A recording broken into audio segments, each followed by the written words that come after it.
Benito Amilcar Andrea Mussolini naît le 29 juillet 1883 à Predappio, un petit village isolé de la région de l'Émilie-Romagne, en Italie. Fils d'un père anarchiste, Alessandro Mussolini, et d'une mère pieuse et enseignante, Rachel Guidi, il grandit dans une famille où l'opposition à l'autorité est omniprésente. Son père, un homme à la fois passionné et radical, est un fervent défenseur des idéaux socialistes et anarchistes, alors que sa mère incarne la stabilité et la tradition. Cette contradiction au sein de son foyer imprègne profondément Benito et façonne son caractère pour le reste de sa vie. Dès son enfance, Mussolini se distingue par sa personnalité complexe. Élève difficile, il entre en conflit avec les autorités scolaires et ses professeurs n'hésitent pas à le qualifier de turbulent et d'indiscipliné. Il est un jeune homme au tempérament fougueux, audacieux et doté d'une grande intelligence. Mais sa rébellion contre l'ordre établi commence tôt. Après avoir été expulsé plusieurs fois de l'école primaire, il s'en remet à l'influence de son père et de ses convictions politiques, tout en développant un fort sentiment de rejet envers l'autorité et les conventions sociales. Son éducation est dominée par une atmosphère de passion idéologique. Dans les rues de Predappio, Benito entend souvent son père débattre avec ses voisins de la politique et de la révolution, des discussions où il apprend que la société est injuste et qu'il est nécessaire de la changer. Cela va nourrir son esprit révolutionnaire et sa quête de pouvoir absolu. Son père, fervent socialiste, et sa mère, conservatrice et religieuse, vont être des figures opposées qui nourriront son esprit critique et sa soif de renouveau politique. Cette polarité devient un terreau fertile pour ses futures ambitions. À 14 ans, Mussolini quitte sa ville natale pour s'installer à Forlì, où il poursuit ses études. Bien qu'il ait une certaine aptitude pour l'étude des lettres, son esprit se tourne rapidement vers des idées plus radicales. Pendant cette période, il adopte des idéaux socialistes, suivant les traces de son père. Mais l'homme qui naîtra ne sera pas simplement un révolutionnaire. Il sera celui qui, plus tard, incarnera une nouvelle forme de dictature, l'ascension d'un homme se nourrissant d'ambition et de déception. De l'enseignement à la journalisme, l'éveil d'un leader. Après avoir quitté l'école, Mussolini choisit de devenir enseignant, mais l'ennui et les limitations du système éducatif ne l'attirent pas. Ses premières années dans la profession sont marquées par un sentiment de frustration. Il décide alors de quitter l'enseignement pour embrasser une carrière de journaliste. C'est dans la presse qu'il trouve sa voie. Très vite, il devient un homme public, un orateur dont les discours enflammés captivent les foules. Ses premiers écrits, publiés dans des journaux socialistes, illustrent déjà une personnalité en pleine évolution, prête à abandonner la pureté du socialisme au profit d'une vision plus radicale, voire totalitaire. En 1912, Mussolini devient rédacteur en chef du quotidien socialiste Avanti et gagne en influence. Il se fait remarquer pour son éloquence et ses convictions. Mais la Première Guerre mondiale bouleverse sa vision du monde. Mussolini, en rupture avec la majorité des socialistes italiens, soutient l'entrée de l'Italie dans la guerre. Il rompt ainsi définitivement avec la gauche, qu'il accuse d'être trop timorée, et se rapproche des idéaux nationalistes. La Grande Guerre. L'origine de son impérialisme.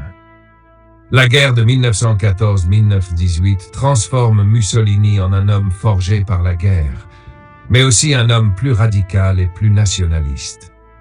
En 1915, l'Italie entre en guerre aux côtés des Alliés et Mussolini s'engage dans l'armée en tant que volontaire. Il est blessé à plusieurs reprises, mais cette expérience le façonne profondément. Mussolini revient de la guerre avec une vision plus large. Celle d'une Italie forte, unie et indépendante, et d'une Europe où l'Italie serait une grande puissance. De retour chez lui après la guerre, il ne trouve qu'un pays dévasté par le conflit, une Italie déprimée économiquement, où la violence de la guerre est exacerbée par une lutte de classe violente. C'est dans ce contexte que Mussolini fait son entrée dans la politique active. En 1919, il fonde le Fasci di Combattimento, un mouvement paramilitaire nationaliste. Le pays est divisé par des grèves, des violences sociales et une insécurité généralisée.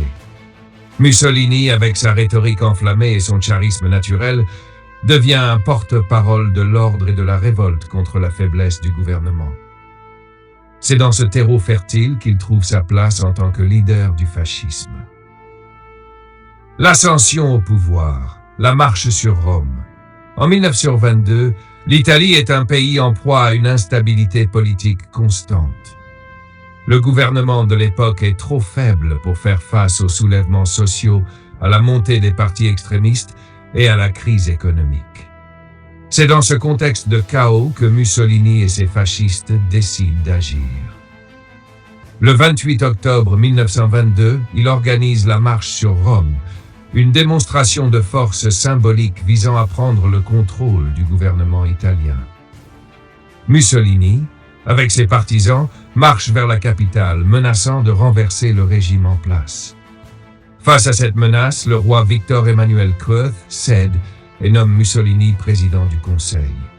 C'est ainsi que commence la dictature fasciste en Italie.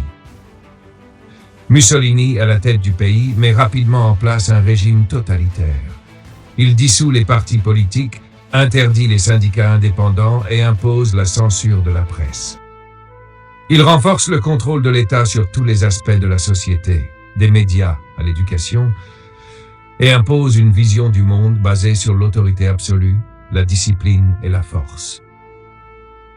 Ses premières années au pouvoir sont marquées par des réformes économiques, sociales et culturelles qui visent à contrôler chaque aspect de la vie italienne.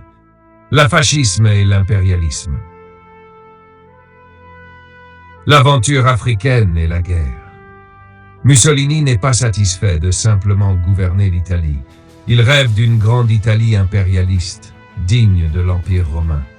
En 1935, il lance l'invasion de l'Éthiopie, un acte d'agression qui va profondément marquer son héritage.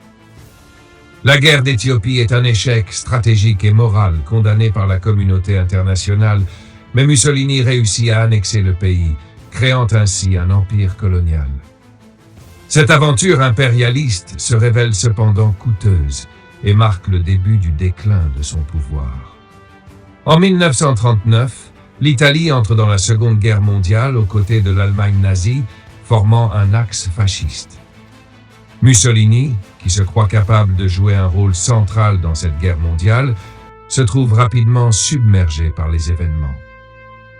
L'armée italienne, mal préparée et mal équipée, subit une série de lourdes défaites, d'abord en Afrique du Nord, puis en Grèce et sur le front russe. La chute du DUS, l'emprise du pouvoir et la dérive. Les défaites militaires sont un coup dur pour Mussolini, mais ce sont surtout les difficultés internes qui le détruisent. En 1943, après le débarquement allié en Sicile, la situation devient ingérable.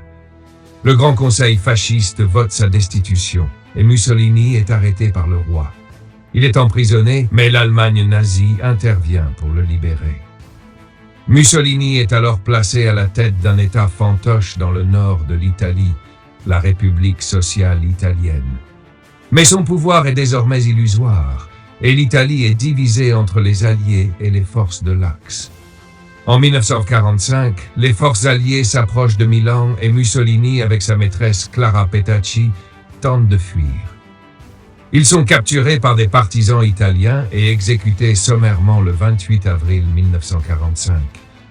Leurs corps sont exhibés en place publique, suspendus à un câble et mutilés par la foule en colère. Mussolini, qui avait rêvé de restaurer la grandeur de l'Italie par la guerre et l'expansion, meurt de manière violente et humiliante, une fin qui semble refléter la futilité de ses ambitions. Benito Mussolini restera l'une des figures les plus controversées du XXe siècle. Son ascension fulgurante, son pouvoir absolu, ses échecs militaires et sa chute tragique sont un miroir des dangers du totalitarisme et de l'impérialisme. Son héritage, bien qu'entaché de violence et de répression, incarne les ambitions démesurées d'un homme qui, dans sa quête de pouvoir, a plongé son pays dans la guerre et la souffrance. Mussolini a marqué l'histoire de l'Italie, mais aussi celle du monde, en tant que symbole du dictateur autoritaire et de la démesure.